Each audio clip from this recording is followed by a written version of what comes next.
Hi, this is Sue for Parkies and Me, My Journey with Parkinson's. It seems today, for some reason, that I'm kind of having a bit of a stroll down memory lane and thinking about some of the things that I've done in my life, some of the things that I've shared with my children. And I remember one particular thing. Today, we were looking for something in the cupboard in my study, and my husband pulled out a big box, and underneath it was a collection of tapes. Now, some of you youngsters might not know much about tapes, but we had a tape machine and we could play recordings and music that was on those tapes. And one stage there in my life, I was a student at the broadcasting school here in Christchurch, and we taped some of our advertisements that we did, that we used for our studies, and we learnt how to use equipment for recording and editing, and we learnt to do some on-air stuff. Now, I had been a co-host on a breakfast show in a little town called Levin many, many, many years ago, and I had come from that to go to broadcasting school, and I had my 3 children with me, and it was a really fun time for my kids and myself. And I know that they enjoyed coming into the studio, hearing their mum voicing ads. I remember I used to be quite nervous going into the studio, and the younger guys used to give me a hard time and sort of make faces at me through the window. So one day I wrote a poem and I put it on the outside of the door, and it went like this: Auntie Sue will be on air. She's nervous and she's grumpy. Interfere, she'll break your legs, and then they'll call you Stumpy. So one of my student colleagues read that and did that thing where you pretend you're walking downstairs. So yeah, he did that sort of outside the studio, and far from having the effect of getting my colleagues, my fellow students, to leave me alone, they stood outside the window, walking down the stairs, which was worse. Just a little bit more of a memory to share.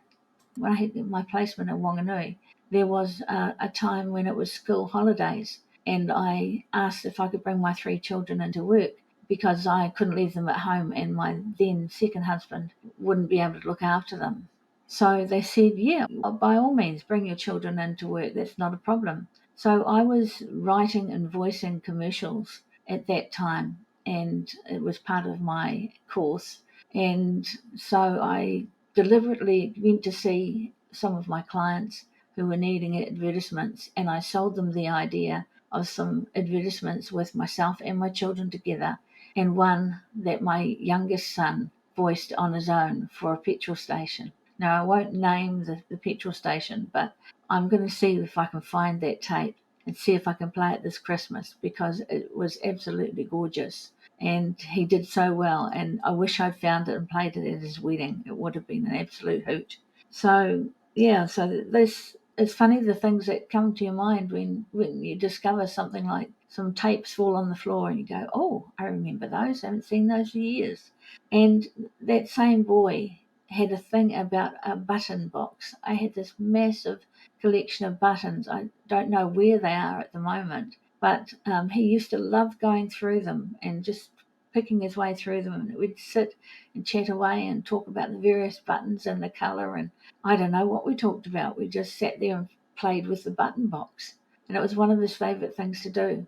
And thing that he loved to do was another thing that he liked to do is to go through family photos and to talk about the people in those photos, and ask who they were in some cases, because he may not have known them. So we would do that and take a little stroll down memory lane together, and it was lovely. My other son, he wasn't so much into that sort of thing, and he was into computers. So at a very young age, at the age of 13, he built a computer himself, and he did it so well.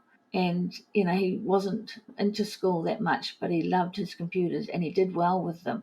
I remember saying to him, hey, can you show me how to do this, or tell me how to do this on my computer? And he would go into great detail, and my eyes would glaze over, and I'd say to him, I'm losing the will to live, son. And he said, well, you did ask. And I thought, yep, I certainly did. Then there's my daughter. She's the youngest, and having 2 big brothers, I know what that's like. I had 3 of them. And you're the only girl, and there is a time when you're growing up where they don't really want anything to do with you. You're a nuisance, you get in the way, go and play with your dolls. We're doing boy stuff. It was kind of the message that I was given when their mates were around. And my daughter, having 2 brothers, and they weren't too far apart in age, she had the same thing where she was kind of left out when they were doing boy stuff. So what I used to do is every now and again out of the blue, I'd say to her, honey, shall we have a mother-daughter day? And we'd have a mother-daughter day together. And we wouldn't do much because we didn't have much spare money. But what we would do was I'm letting the cat out of the bag now. I still don't know if the boys know this, but we would go and have a mother-daughter day. The mother-daughter day consisted of us looking around shops, not buying anything, just cruising around looking at shops together, looking at pretty clothes, looking at hair ribbons, looking at hair clips and other hair paraphernalia. I would usually buy her a couple of clips, and she was as happy as. And then we would go and have what we called a sneaky treat. So I used to say to her, we can have a sneaky treat, but you cannot tell your brothers. And if you tell your brothers, you won't be able to have sneaky treats anymore with Mum. And she'd go, okay, Mummy, I'll do that. I won't tell my brothers. I say, you promise? And she said, yes, Mum, I promise. And so we'd go and have a sneaky treat, and it might be a cake and a juice at a cafe, or it might be a little hamburger at McDonald's and a thick shake. But that's what we used to do every now and again. We'd have our sneaky treats. And yeah, I must ask her at Christmas if she ever told her brothers, because, she probably could have done, because that's what little kids are like. They get home and go, we went to McDonald's. Yeah, maybe she did. Maybe if her brothers were giving her a hard time, she might say, I get sneaky treats and you don't. I don't know. So I might be getting myself and my daughter in trouble this Christmas by disclosing this event. But I think it's too far in the past for anybody to do us any harm.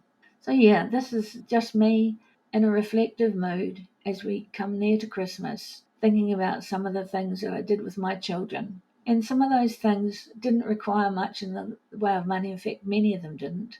I remember walking through the forest with my children with a backpack with juice and jam sandwiches and some apples, and listening to the bird song and listening to my children laughing. And they really enjoyed having these outings with me. They were simple on a beautiful day, and just being together was enough. So this has been Sue, strolling down memory lane for Parkies and me, my journey with Parkinson's. I hope you'll join me for the ride. Kia kaha, be strong, be brave, be you.